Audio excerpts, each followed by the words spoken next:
Hi dears, welcome back to our recipes. ഇന്ന് ഞാൻ നിങ്ങൾക്ക് ഷെയർ ചെയ്യാൻ പോകുന്നത് വളരെ എളുപ്പത്തിൽ ഉണ്ടാക്കാൻ പറ്റിയ ഒരു ലഞ്ച് മീലിന്റെ റെസിപ്പിയാണ്. പനീർ ഫ്രൈഡ് റൈസ് ആണ് ഉണ്ടാക്കുന്നത്. നല്ല ടേസ്റ്റ് ആണ്. പിന്നെ നമുക്ക് പ്രത്യേകിച്ച് കറിയൊന്നും ഇല്ലാതെ ഇത് കഴിക്കാം.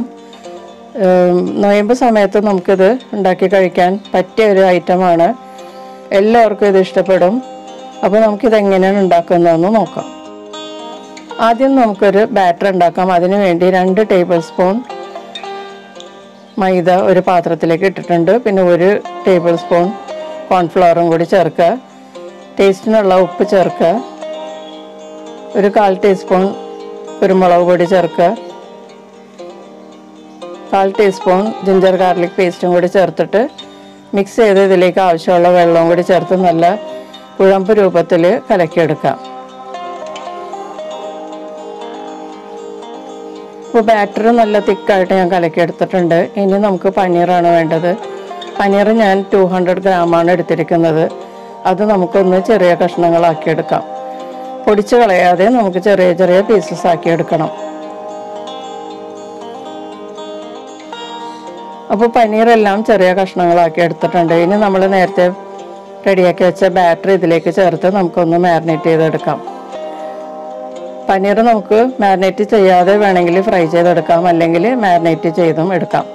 മാരിനേറ്റ് ചെയ്തിട്ട് ഫ്രൈ ചെയ്താൽ ഈ പനീർ കഷ്ണങ്ങൾക്കൊക്കെ നല്ല ടേസ്റ്റ് ആയിരിക്കും. അപ്പോൾ നമ്മൾ ഉണ്ടാക്കുന്ന ഫ്രൈഡ് റൈസിനും അതിൻ്റേതായിട്ടുള്ള രുചി കൂടുകയും ചെയ്യും.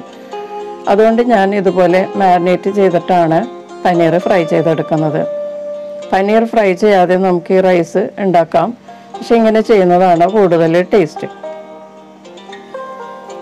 ഇനി നമുക്ക് പ്രോസസ്സിലോട്ട് പോകാം.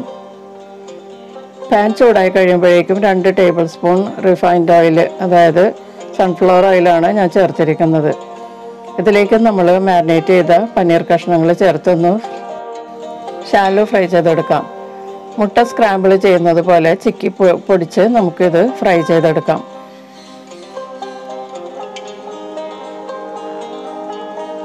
നന്നായിട്ട് ഫ്രൈ ആയി ഗോൾഡൻ യെല്ലോ കളറാകുമ്പോൾ നമുക്കിത് പാനിൽ നിന്ന് മാറ്റാം. അതുവരെ മീഡിയം ഹീറ്റിൽ നന്നായിട്ട് ഫ്രൈ ചെയ്തെടുക്കാം. ഇപ്പം നമ്മുടെ പനീർ നന്നായിട്ട് ഫ്രൈ ആയിട്ടുണ്ട്, ഗോൾഡൻ യെല്ലോ കളറായിട്ടുണ്ട്. ഇനി നമുക്കിത് മാറ്റി വയ്ക്കാം. മസാല റെഡിയാക്കാൻ ഞാൻ ഒരു വലിയ സവാള ചോപ്പ് ചെയ്തെടുത്തിട്ടുണ്ട്. ഒരു വലിയ ക്യാപ്സിക്കത്തിൻ്റെ പകുതി കട്ട് ചെയ്തിട്ടുണ്ട്.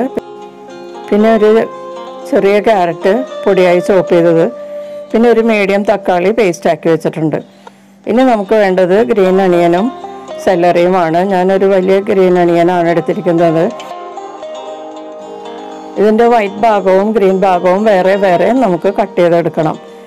പിന്നെ ഒരു തണ്ട് സെലറി എടുത്തിട്ടുണ്ട്. അതിൻ്റെ ഇല വേറെ അരിഞ്ഞെടുക്കണം, തണ്ട് വേറെയും അരിഞ്ഞെടുക്കണം. ഇലയും ഞാൻ ഇതിനകത്ത് ചേർക്കുന്നുണ്ട്. പിന്നെ ഞാനിവിടെ 1.5 cup basmati rice all spices ഒക്കെ ഇട്ട് വേവിച്ചെടുത്തിട്ടുണ്ട്.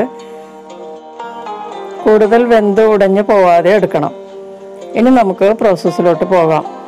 ഒരു കുഴിവുള്ള പാനിൽ ഒരു 2 ടേബിൾ സ്പൂൺ സൺഫ്ലവർ ഓയിൽ ചേർക്കാം. നിങ്ങൾക്ക് വേണമെങ്കിൽ ഗീയിലും ചെയ്യാട്ടോ ഇത്. ഇതിലേക്ക് 1 table spoon ginger garlic paste ചേർത്ത് നിറം മാറി വരുമ്പോഴേക്കും ഒരു പച്ചമുളക് ചെറുതായി ചോപ്പ് ചെയ്തത് ചേർക്കുക. പിന്നെ ഗ്രീൻ അണിയൻ്റെ വൈറ്റ് ചേർക്കുക. പിന്നെ സാധാരണ സവാള ചോപ്പ് ചെയ്തത് അതും ചേർത്ത് നന്നായിട്ട് വഴന്ന് വരുമ്പോഴേക്കും അതിലേക്ക് 1 ടേബിൾ സ്പൂൺ സോയാ സോസ് ചേർക്കുക. ഡാർക്കോ ലൈറ്റോ ചേർക്കാം സോയാ സോസ്. ഞാൻ ഡാർക്ക് സോയാ സോസാണ് ചേർത്തിരിക്കുന്നത്. പിന്നെ നമ്മൾ എടുത്ത് വെച്ചിരിക്കുന്ന തക്കാളി പേസ്റ്റ് ആക്കിയത് ചേർക്കുക.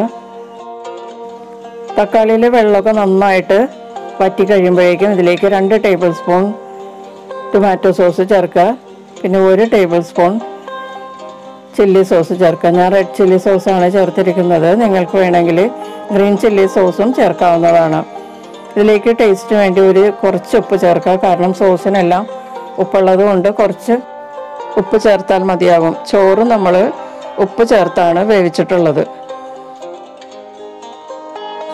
ഇനി ഇതിലേക്ക് ചെറുതായി ചോപ്പ് ചെയ്ത ക്യാരറ്റ് ചേർത്ത് കൊടുക്കാം. ഒന്ന് വഴറ്റിയതിന് ശേഷം ഇതിലേക്ക്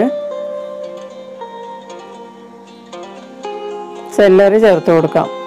സെലറിയുടെ തണ്ട് മാത്രം അരിഞ്ഞതാണ്, അത് ചേർത്ത് കൊടുക്കാം. അതിന് കുറച്ച് വേവുള്ളത് കൊണ്ടാണ് ആദ്യം ചേർത്തത്. പിന്നെ ഇതിലേക്ക് ക്യാപ്സിക്കം ചേർക്കുക. അതിനുശേഷം നമ്മൾ ഫ്രൈ ചെയ്ത് വെച്ചിരിക്കുന്ന പനീർ ചേർത്ത് കൊടുക്കാം. എന്നിട്ട് ഈ മസാലയുമായിട്ട് നന്നായിട്ട് മിക്സ് ചെയ്ത് കൊടുക്കുക.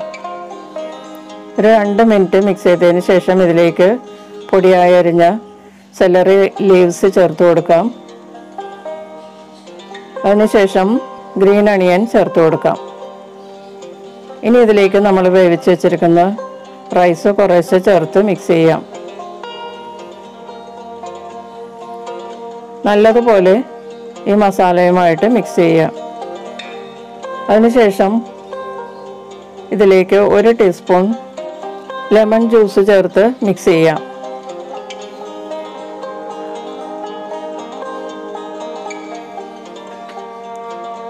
ഇനി ഇത് നന്നായിട്ട് പ്രസ് ചെയ്ത് വെച്ചതിന് ശേഷം ഇതിലേക്ക് 1/2 കപ്പ് റൈസ് വേവിച്ച വെള്ളം ചേർത്ത് കൊടുക്കാം. അതിനുശേഷം കവർ ചെയ്ത് 10 മിനിറ്റ് ലോ ഫ്ലെയിമിൽ ബേക്ക് ചെയ്തെടുക്കാം. 10 മിനിറ്റിന് ശേഷം തുറന്ന് നന്നായിട്ടൊന്ന് മിക്സ് ചെയ്ത് കൊടുക്കാം.